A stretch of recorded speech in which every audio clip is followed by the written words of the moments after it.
ఉక్రెయిన్పై రష్యాతో యుద్ధ విరమణ చేయించడానికి అమెరికా అధ్యక్షుడు డొనాల్డ్ ట్రంప్ నానా తంటాలు పడుతున్నారు.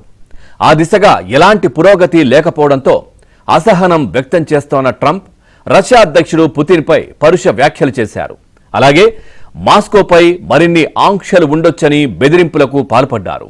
పుతిన్ అంతేనని, మనుషులను చంపుతూనే ఉంటారని కోరుకుంటున్నారని, ఇక అది ఏమాత్రం మంచిది కాదంటూ ట్రంప్ ఆగ్రహం వ్యక్తం చేశారు.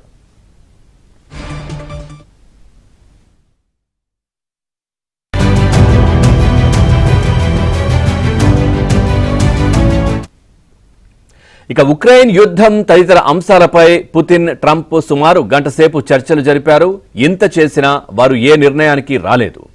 ఈ విషయాన్ని స్వయంగా ట్రంప్ ఆ తర్వాత అంగీకరించారు.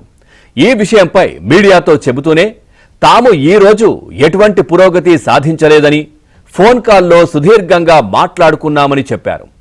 ఇరాన్ విషయం సహా పలు అంశాలపై మాట్లాడామని, ఉక్రెయిన్ అంశం చర్చకు వచ్చిందని, ఆ విషయంలో తాను ఏమాత్రం సంతృప్తిగా లేనని, ఏమాత్రం పురోగతి సాధించలేదంటూ ట్రంప్ నిరాశ వ్యక్తం చేశారు.